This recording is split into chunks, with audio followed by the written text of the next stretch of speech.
Hello, welcome to Introduction to Behavioral Health and Human Services, otherwise known as BEH 101. So, what is behavioral health and human services?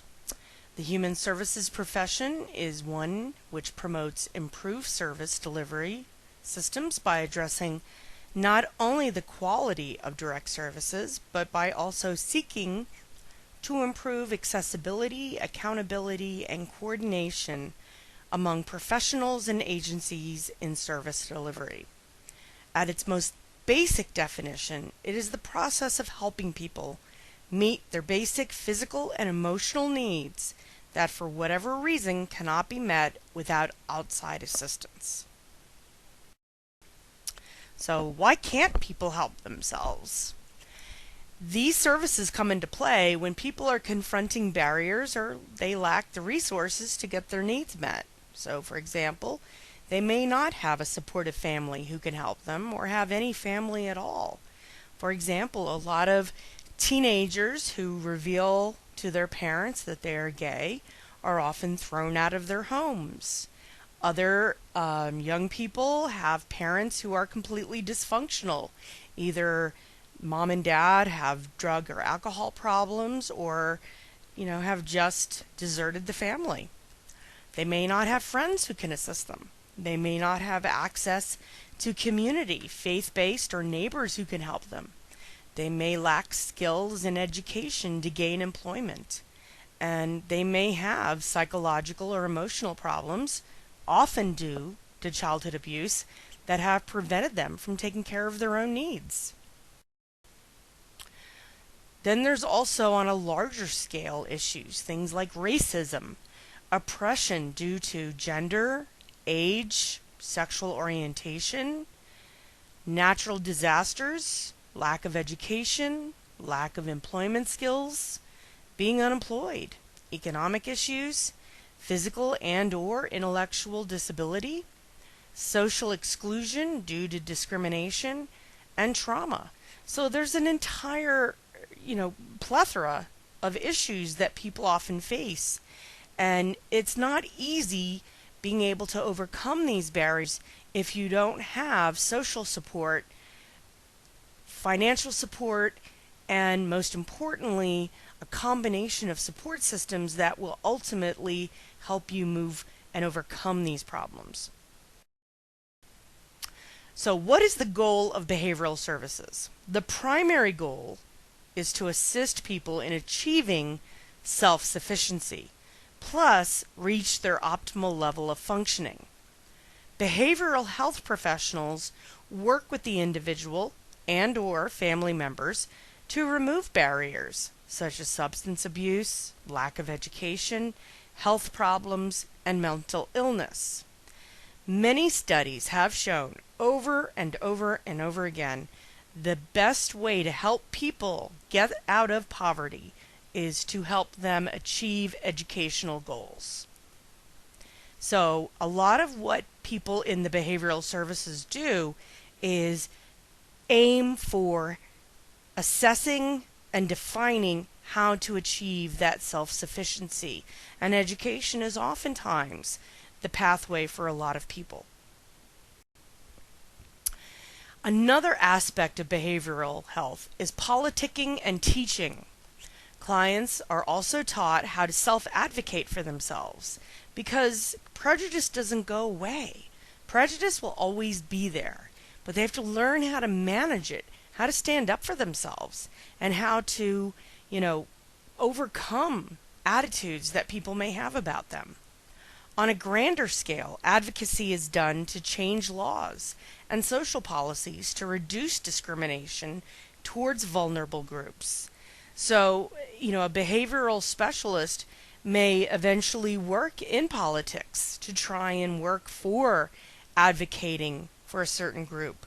Organizations that work on behalf of children with autism, children who have different learning styles. There's an entire world of behavioral health advocacy programs out there that can be accessed because it is so important to advocate on behalf of vulnerable groups. So, with whom do behavioral health and human service professionals work? They work in a variety of settings with a variety of populations, such as individuals in group homes or halfway houses, health centers that serve individuals who are developmentally disabled or intellectually disabled, those who are in the correction system or those who are recently been released, individuals with mental health issues, substance abusers, individuals involved in family violence, and the elderly. When we look at this population as a whole, these are all people who, for some reason, fell off track or were pushed off track. And again, the goal is always to bring them back to the pathway and then help them become self-sufficient and stay on the pathway themselves. Where do behavioral health professionals work? Schools, hospitals, government, prisons, private organizations, rehabs, advocacy organizations, faith-based agencies, hospices, police departments, and assisted living facilities. The opportunities are endless because so many people in this country and countries around the world need help. And the fact of the matter is that we don't offer a lot in the world that's easy to access. So more and more agencies are cropping up, private, public, nonprofits, that are there to help people. And where there is demand, they need people to help. Service settings are often based on a population. So you have social issues like domestic violence, not just the people who are victims of domestic violence, but the people who are perpetrating the violence. People who lash out oftentimes don't want to, and they have to learn how to control their anger. Vulnerable populations like the elderly or the disabled, these folks need to be in a safe place. Then special services like grief counseling and marriage counseling. When you lose someone in your life that was very important, like a spouse, a child, a parent, the grief is overwhelming. And sometimes, being in a service setting that you can speak about it with others is the only way to process it and to get through it. So can you be certified in this field? Yes. In 2010, a professional certification called the Human Services Board Certified Practitioner, HSBCP, was developed. For someone with an associate's degree, an individual must work in the field for approximately 2.5 years before taking the exam. The more education you have, the less time in the field you must have. So, for example, somebody with a master's degree might only have to work in the field for a year. So again, you can look this stuff up online and see exactly what the parameters are. If you're looking to work specifically in an area like drug and alcohol rehab, there are other certifications that you can pursue that have various requirements that are different. The duties of a behavioral health professional include, number 1, understand how individuals and groups interact, including with society and the government. So, we can kind of think about a group in terms of the groups that we've been a part of, whether socially or in school. But group interactions, group dynamics have very specific patterns and trends that you'll learn about when you take a group dynamics class. Understand the conditions that limit optimal functioning, including medical, social, psychological, and behavioral and educational systems. So when you're looking at the settings and the opportunities that are available, there's things that are conditional that limit the options that a lot of the clients experience. So we have to help them overcome these. Identifying and selecting interventions that promote growth and goal attainment. And this can include assistance, referrals, advocacy, and direct counseling. Planning, implementing, and evaluating interventions. Everybody is different. Every single human being on this earth is very different. And as such, we have to look at every person as an individual who has their own unique needs. So no one can fit the cookie cutter pattern. We have to look at everyone as an individual. Number 5, selecting interventions that are consistent with one's values, the clients, the organization you work for, and the profession. Frankly, if you're working for a faith-based organization, recommending things that are not consistent with the organization may get you in trouble. Number 6, skillful in verbal and nonverbal communication, interpersonal relationships, time management, and self-discipline. When you work with people in a behavioral health environment, you need to own yourself. And a huge part of your education when you learn to be a behavioral health professional is processing your own issues so that you're not transferring them onto a client, and understanding what you're good at and what you need to work on. That's self-awareness. And this takes time, and that's why these certifications require you to work in the field for a certain amount of time, because you have to begin to understand and develop that self-awareness to be a better communicator and a better manager of your own emotions and reactions. So when we think of behavioral specialists, we have to think about theoretical frameworks within the field. Most behavioral health specialists refer to themselves as generalist, which implies a broad and varied knowledge base. It views the client in context of their environment and the expectations placed on that client. So in context of their environment means a client who is from a very low income area. They may not have 2 parents. They may only have 1 parent. They may have multiple siblings. That client is going to be a much different client than a client who comes from an upper middle class, 2-parent household who only has 1 sibling. So when I spoke about having, that perspective of every client is an individual, that's what we're talking about. That contextualization of where that client is coming from. So we're just going to briefly address some of the theories, and we're going to talk a lot more as we go through the curriculum. The first one we want to talk about is Urie Bronfenbrenner's ecological systems theory. In his theory, he came up with 4 types of environmental systems with bidirectional influences within and between the systems. That means that these systems influence each other, and they influence each other not just between each other, but inside of each other also. So you'll see on the right hand side a visual that'll kind of help you identify how these work.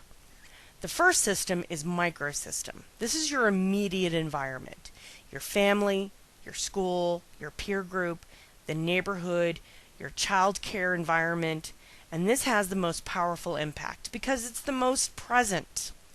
Then you have your mesosystem, and this is a system comprised of connections between your immediate environment, i.e. the child, their home, and the school. So when mom or dad get an email from the child's teacher and they have to come in and talk, that connection is part of the mesosystem. Then we move into the exosystem, which are the external environmental settings which only indirectly affect development. such as the workplace for the parent or different parenting styles among peer families. So, for example, if your parent is a doctor who is working 12 or 14 hours a day, that's going to have an impact on you as a child because you're going to really not have a lot of interaction with your parent. Whereas if your parent is someone who works 9 to 5 and is home every night and every weekend, you're going to have a much more intimate relationship.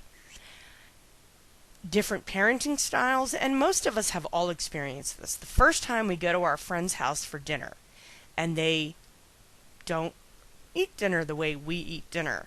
They might sit and eat dinner with the TV on, or they might pray before dinner, or they might have salad before dinner and not with dinner, or they have some sort of weird food for dinner. Everybody has these kind of small little experiences when they're kids that they see different things with different households. Or that moment you see your friend yelling at his mom. And if you yell at your mom like that, you're going to be living on the roof of your house. So those differing parenting styles have a huge impact on how we see the world. Finally, there's the macro system. This is the larger cultural context. So, for example, the Eastern versus Western cultures, our national economy, our political culture, our subcultures. So, if you live in the United States, you value freedom, independence, you value the idea of individuality. Whereas if you come from the East, China or Japan, for example, they are much more of a collectivist society for the good of the group, the society, rather than an individual. They are much more authoritarian than democratic. So there's a lot of differences between those cultures. If you're raised when the economy is booming, that's going to be a much different macro system than if you're raised when the economy is doing really poorly, and so on and so forth. Later, Urie added a fifth system, and this is called the chronosystem. And this is the patterning of environmental events and transitions over the course of a lifetime. So this chronosystem is kind of the historical perspective in which we live. My grandparents never saw the internet. They couldn't even imagine what the internet would be. On the other hand, most young people today can't imagine what the life would be like without the internet. So, in terms of our chronosystem, our experiences are radically different from every other generation with certain experiences. So, for example, 100 years ago, people primarily got around using a horse and buggy. Nowadays, we have cars. 100 years from now, we may have finally those flying cars that we were promised years ago when we all watched the Jetsons. So any number of things are going to occur over the course of the next several generations. And for those of you who are listening who might be in your 20s or 30s, when your grandchildren are looking at you as an fogey, you're going to remember back to when you looked at people as being old fogies, and hopefully, Urie Bronfenbrenner will be chuckling in your head somewhere. Each system contains roles, norms, and rules that can powerfully shape our development. So, for example, an inner-city family faces many challenges which an affluent family in a gated community does not, and vice versa. So the inner-city family is more likely to experience environmental hardships such as social issues such as alcoholism or drug addiction and crime. Whereas the sheltered family, on the other hand, is more likely to lack nurturing support of an extended family.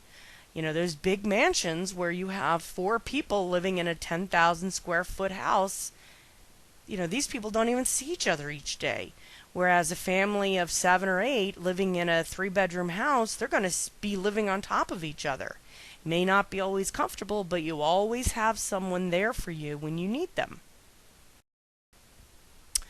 Some other theoretical frameworks to examine include person in environment.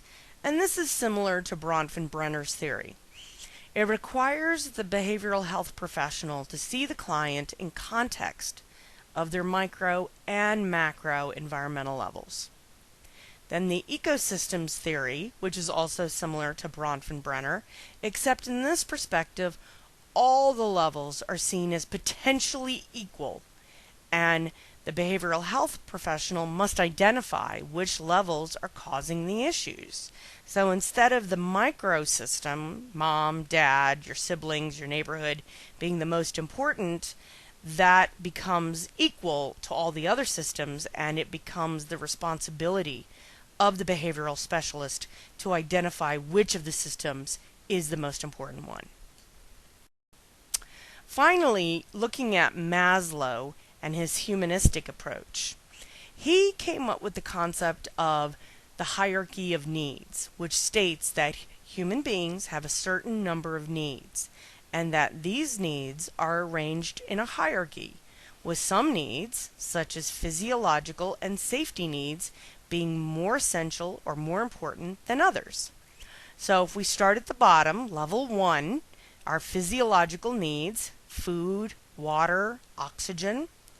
Then level 2, safety needs, housing, being able to sleep and not be attacked in your bed every night. Level 3, social and belonging needs, that feeling of someone cares about you and loves you. Level 4 is our esteem needs, and these are the needs that include feeling good about ourselves, feeling like we can accomplish things, feeling like we have the ability to achieve our goals and our dreams. And our level 5 is self-actualization. Self-actualization is being able to achieve the best version of ourself as possible. In other words, something that Oprah Winfrey would say, being the person you want to be.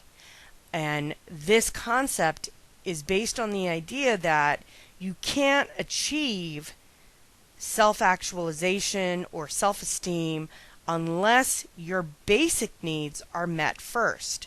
So if you're homeless and you don't know where your next meal is coming from, you can't pursue your self-actualization, because the reality is there's a good chance that you could get killed sleeping on the streets at night.